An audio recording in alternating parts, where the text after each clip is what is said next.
Keskos, ndërka ZRE-ja, që është organ shtetëror i Kosovës, e merr vendimin për shtrenjtim të energjisë elektrike. Kur do të hyjë në fuqi nëse merret vendimi? Kjo sigurisht që do të jetë dikun ka muaj prill, muaj maj që pritet të hyjë në fuqi, pra dhe ne pasojën e kësaj do ta ndjejmë në fundvitin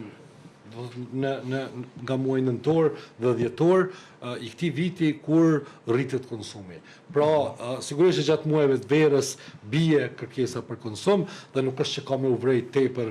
në faturat e energjisë elektrike, mirë po kur fillon dhe ftohet koha, kur ne fillojmë ta rrisim konsumin e energjisë elektrike, atëherë ne do ta shohim problemin ashtu siç po e shohim tani, do thotë dhjetori, janari shihet që ka dy fishim të faturave tek secili konsumator, andaj ne si grup nuk do të rrim duar kryq sa i përket kësaj, do të thotë ne do të përdorim forma të ndryshme për ta kundërshtuar këtë vendim të dëmshëm. Si kur? Po ne vetëm kemi filluar kundërshtimin tonë, do thotë ne vetëm kemi filluar të reagojmë në radhë parë si qytetar aktiv, si grup i cili angazhohet. Mirë po nuk përjashtohen edhe protestat, nuk përjashtohen edhe veprime tjera të cilat do t'i ftojmë qytetarët dhe bashkarisht me ta kundërshtojmë dhe ta ndalojmë këtë vendim, dhe unë jam i bindur që nëse qytetarët e Kosovës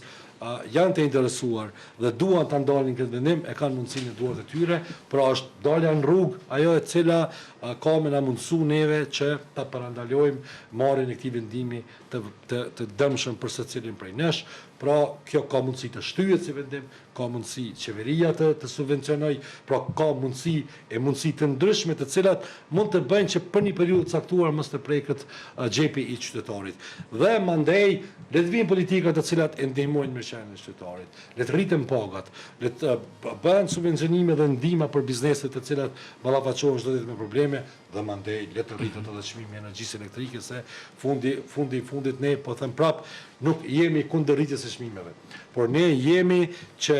këto çmime të jenë aq sa neve do të mund t'i paguajmë. Dhe po e them